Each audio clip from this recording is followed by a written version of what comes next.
That's on Facebook. We got a lot of Facebook folks in here. A lot of Facebook activity in this room, boy. I tell you, I'm looking down here, Miss Facebook, right here on the front row. Lena Berman, not to be, and followed closely by Freda, and there's a few other, Darren. We got Silver Bullet. In case y'all want to know who Silver Bullet is, there's Silver Bullet in person, right? You didn't know that was Silver Bullet? Oh, okay. I mean, yes, they are here. So I'm going to let Freda come up and tell you what. See, right now, she's involved in the media process. We are recording this, but she's also recording it. She even has someone, look, you got two more people over here in her little cadre. Look at that, she recruited some camera people as she was sitting here. And that's what we talking about. Come on up, Freda, and tell us what's on your mind. Tell us how you do it.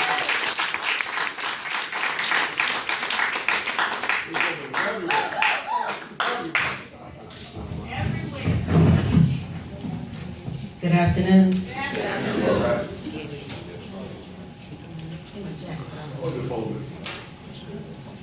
Put the lights on for the time being, please. Are you able to get us when it's dark like that? Yeah. Are you getting good, John? All right. Okay, good afternoon, everyone. Good afternoon. My name is Media-Freda Barrow. I am your president, mother of 3 adult children. That's one of my daughters there.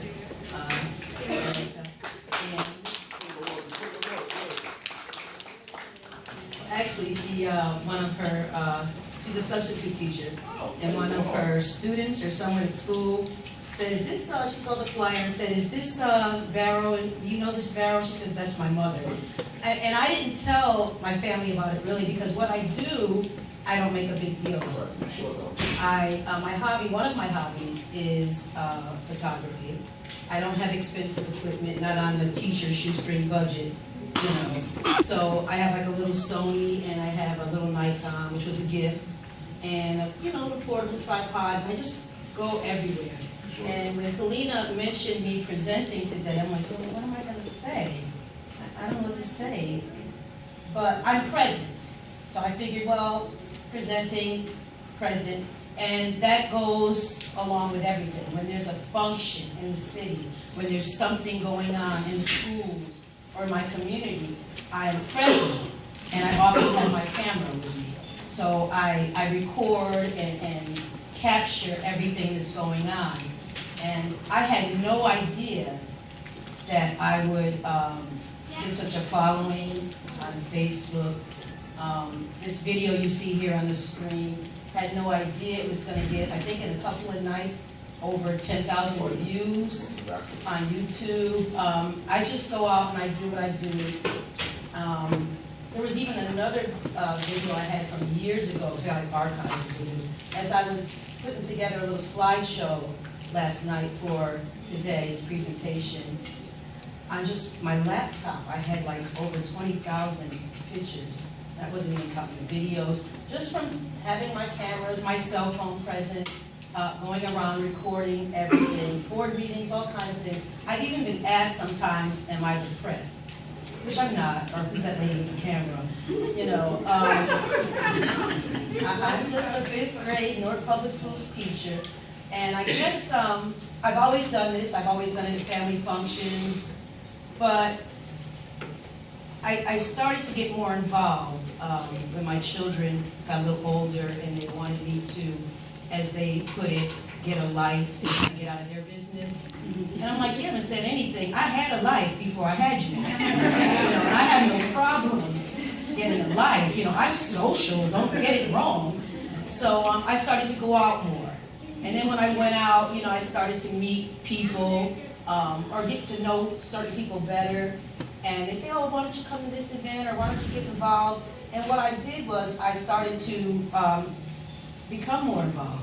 And I started to see more things, because I guess in a way, I had been hibernating, because teachers are busy.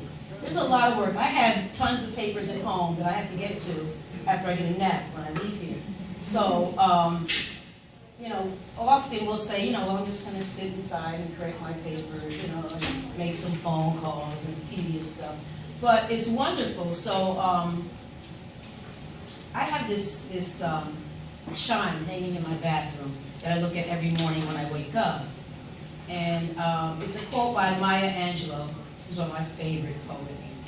And it says, I want to engage all of my senses, right? So that's what I do in everything, my children, my job, my community, and everything I get involved in. But I don't like the stage so much. That's not my spot. In front of a classroom, it's a little different to me. But, so what I've done in doing this, I've started to capture some of, I guess what people call the history that's been going on. And because I'm in the arena of education, that's where you'll find me. If there's something going on, a board meeting, a school event, I'm there with my camera, kind of front and center, if I can be. And I've captured some really great moments, some things that I had no idea in being present and doing this, and I just do it. And I'm kind of committed, so if I come out and I take pictures, you're going to see it that day or the next day, because I want to get them out there, I want to share, I want everyone to see. For those people who constantly tell me, oh, well, I don't have time, I can't right now. So I say, okay, I'll post it on Facebook, on my page, and they do that, and it keeps them informed. So in a way, I'm kind of educating my community through doing this. Right. And I did take down some notes, but I'm kind of like, just like with the picture taking and where it's taken me, and some of the things that Robin talked about, I'm that person that you're trying to encourage. Like they push me out and say, go do it, right? So I went out there, and I'm that teacher who didn't have a lesson plan. I just went out there and did it, and it just started to happen, And for me, it's still a hobby, and it's more than that. It's kind of like a passion. I really enjoy it. And there are some times when I point that camera at people, it's my way of saying, hello, I see you. Gotcha. Yes. And sometimes I get that little negative stuff, on Facebook. Oh, like I got one this morning. I'm really embarrassed by that picture. Would you please take it down? I'm like, no problem. No problem. Just let me know. Say, take it down. I'll take it down. But I see something in everything. The beauty, the expression, the passion, just in the people around. The other day we had a fire drill at school, so I kind of was walking by and I saw this beautiful flower coming up next to a bag of potato chips litter. But I just was capturing the good and the bad that's in the world, the things that you see every day and probably walk by sometimes and don't notice, right? And I think about The Color Purple, which is and it was a purple flower, which is one of my favorite movies, where at the end, Suge Avery is talking to Celie, and she tells her, they're walking through the field of flowers, and she says she thinks it really pisses God off when people walk past The Color Purple and don't notice. Right, so that's one of the things I always remember. But let me just get to some of my points that I jotted down here. And I am honored to be asked, Kalina and Mr. Williams, to present today. But when I started going out, I went to my very first rally. It was on Lyons Avenue in Bergen. And it was the North Anti-Violence Coalition. And our mayor now, Raz Baraka, was, trying, why don't you come out to a rally? I'm like, I'm really not a rally kind of girl,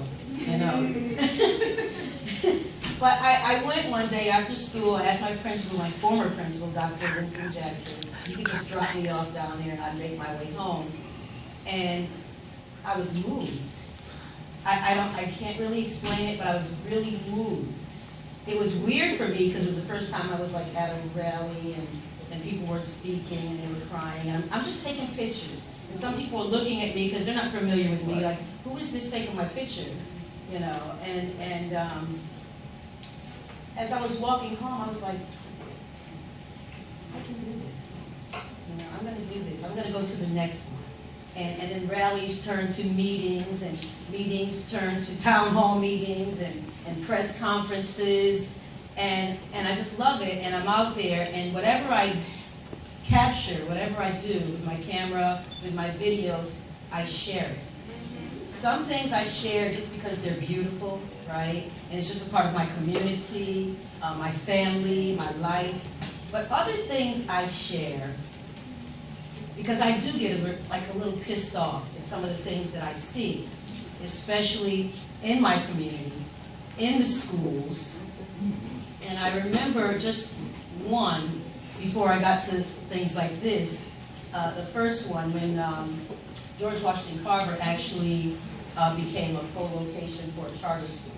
We've always been a co-location because it's George Washington Carver and Bruce Street School for the Deaf.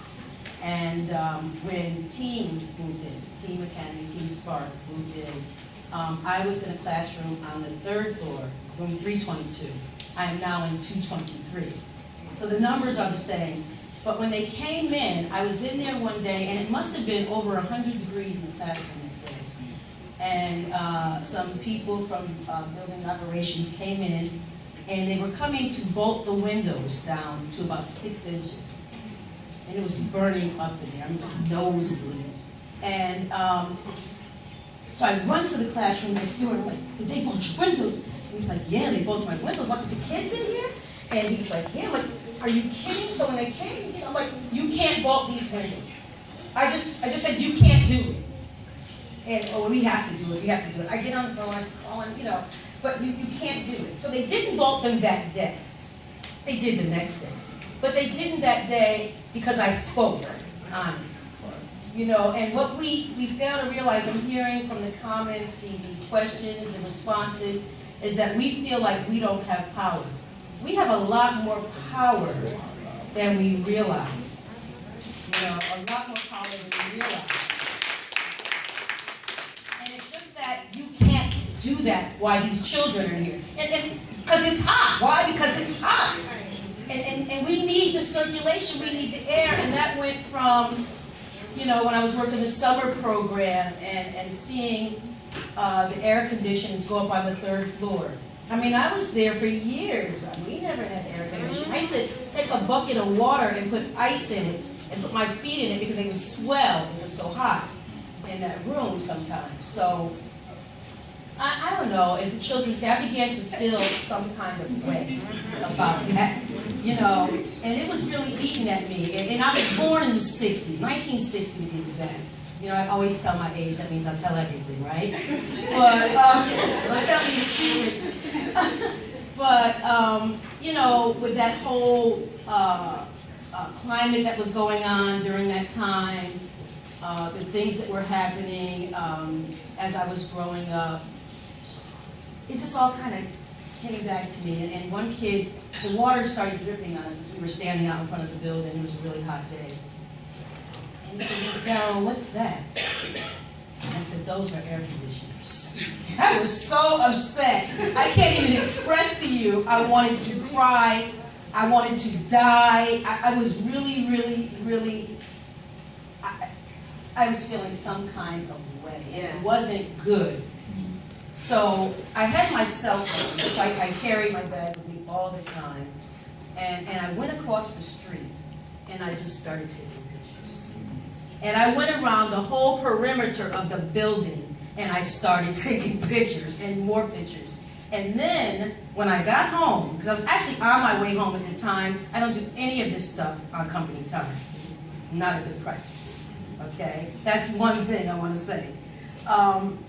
And I uploaded it to Facebook, but I tagged every board member.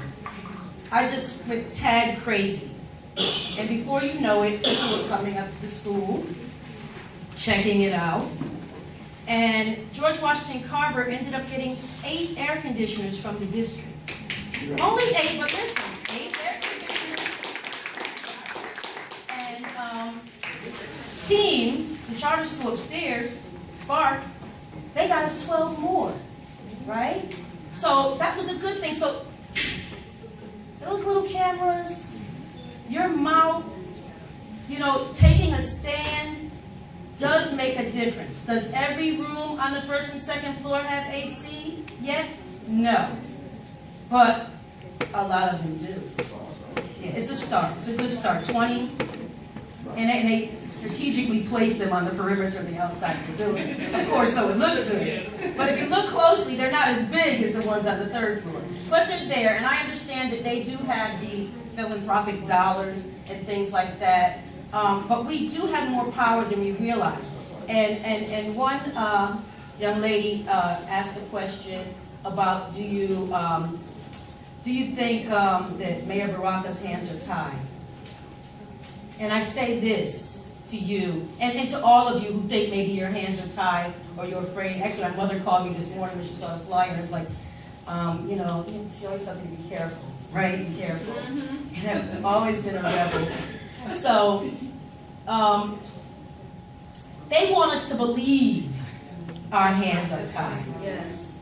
They want us to believe it, so they pump it through the media. Like, I don't watch a lot of TV. I pay for cable, but I don't watch it. And they program you. That's why they call them programs. They're constantly programming us to believe that we don't have power, that we are failures, that our children continue to fail, that we can't do anything about it. You know, I don't believe that. I won't believe that. And when I was younger, I guess when I first came out into the world, when I was coming out of high school, you know, I didn't know how I was going to make it. I didn't know I was going to become a teacher, a mother, all these things that kind of happened. But I did say I was going to keep trying, and I would never stop. And if I get tired, I'll rest. Like some of you haven't seen me that much, I'll rest. But I'm going to keep trying. And if I die trying, it won't matter because I won't be around to know that I didn't make it. Thank you so much. And I'm going to show you this video. This was the video that I captured at the, I think it was one of the town hall meetings that, on High Street. Right, on High Street, right. When we had a community meeting, a community forum about the One Newark at the church, and these were some of the speakers who happened to be principals in Newark Public School, and the principals that who were suspended after they spoke at this public meeting. And you know, sometimes, I don't know what's going to happen, but you don't know what's going to happen when you speak, but I'm so proud of them. Yes. You know, I'm so proud of them. Give them a hand, please.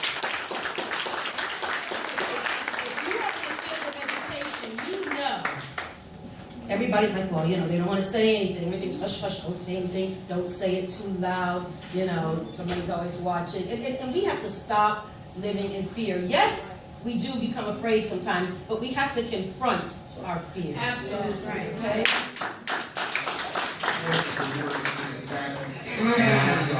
My fellow principals here, and we decided to stand together. And again, thank you. And in terms of action steps, we want to let you know so that any meetings that you have, our schools are available, and just let us know whatever time that you should be using board facilities to work out a board problem. I just want to say that there's a lot of things that people don't know that's going on because we're not allowed as principals to talk to the press. So there's a lot of things that we can't say, that we say in some of the meetings that we attend, but understand, we know we're under attack. We've been under attack for years before this even started. Our resources have been taken. Everything that can be done to make us not function. Teachers switch constantly. You have good teachers, they're taken out, you give it other teachers. I've had resources in my school, like I have the ceiling fans that we ordered, they would not put up. I went to another school in another part of town, because you know we have 2 cities, and the same ceiling fans put up the one that I was supposed to have. Also, we all waited. I think there was 2 summers where we had to wait because we couldn't get things done in our school to get ready to open because Renew schools had to be open.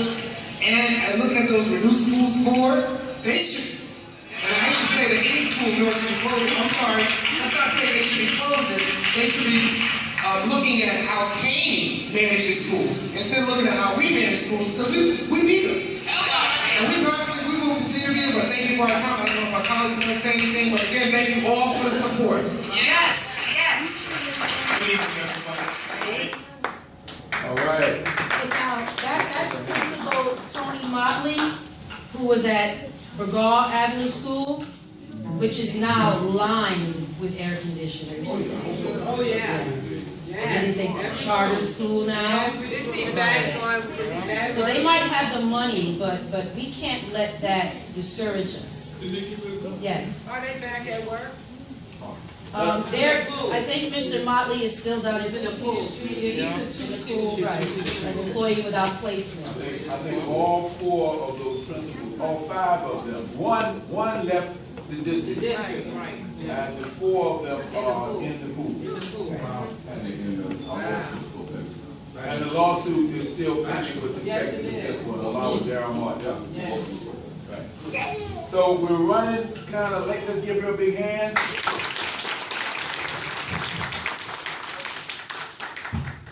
I just want to remind you to please contribute to thank you, to the box. That's to pay for the food. Don't sit down yet, Frida, because I will make some observations.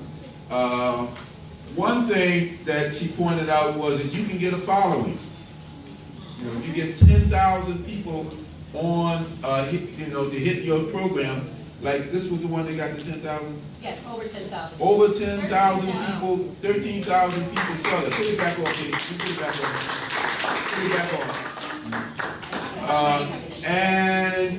And beg your pardon? I had a couple of TV stations ask me if they could use the video in their news report. And I'm like, sure, that's why I put it up there.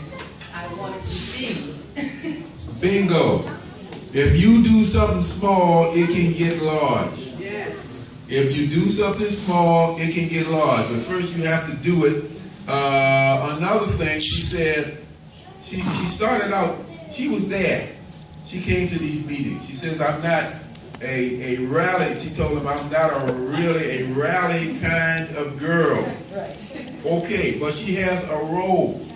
Everybody is not the same thing.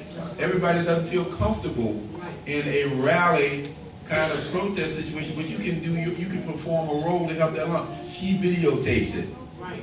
I want you to go see a movie that's out. It's called Hello White People. Dear white. Oh, Dear White People. Dear White People. I'm sorry, not Hello White People. Dear White People. Same thing. It could have been Hello White People. Dear White People. I saw it last night, and it reminds me because there's a young lady in there just like her, and I'm not going to tell you any more about it, but you got to go see it. First of all, you got to support it. I didn't see it, but I saw the preview, and I'm like, what is that? And there were only about 10 people in the theater when we went up there to South Orange. So please go up there and see it. It's a great movie. Everybody will love it. But back to this, roles. People need to play different roles in an organization. If, for example, you're there and you capture the event and you use your imagination, just think what you can do. One of the things she said was that she likes to just capture the beauty of the moment. Now, if you do your videography or your photography so that you capture the beauty of people standing up and speaking out for the first time, that to me is fantastic. And you capture the emotion of the moment. Now, we had a young lady who was over here at one of our classes this semester, and she started crying when she was talking about the whole problem that they had. Remember that young lady, your friend, what's her name? Alina McKnight.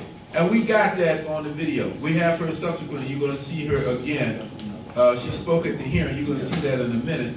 But you want to capture these moments, because these are human moments. Everything doesn't have to be doctrinaire and right out of the book of how to organize. You know, you capture the human moment, and you're going to get people who are going to be interested in what you're doing.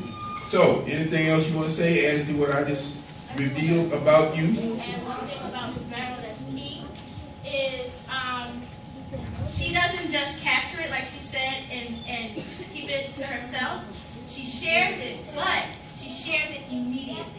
Yes. Yes. If it happens at 10 o'clock, she's sharing it by 12 o'clock. Yeah. And because she is 10:05. reliable, she captures the things that the media doesn't. Right. So because she's such a reliable source, I am not the only one in here who, when we know an event is happening and we can't make it, we know to go to her page because she will have pictures of the video.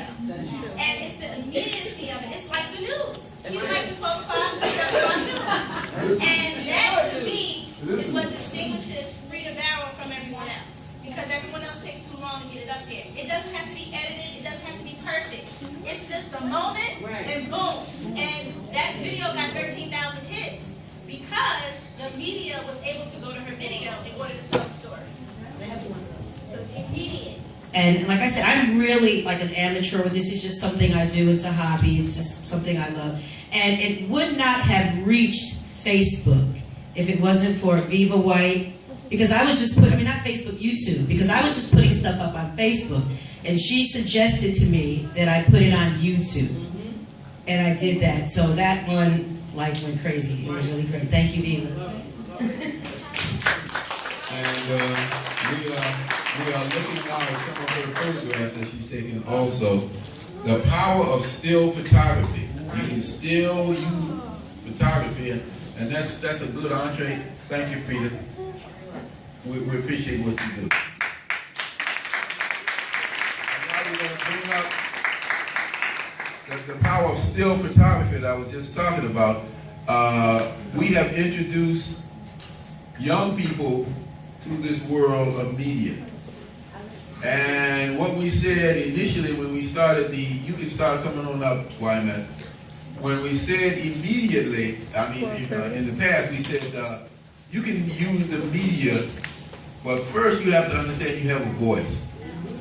This is just not a media class to learn the mechanics of how to use the camera. We said you have a voice, your voice is worth listening to, and you can augment your voice, make it louder, if you learn the skills associated with media.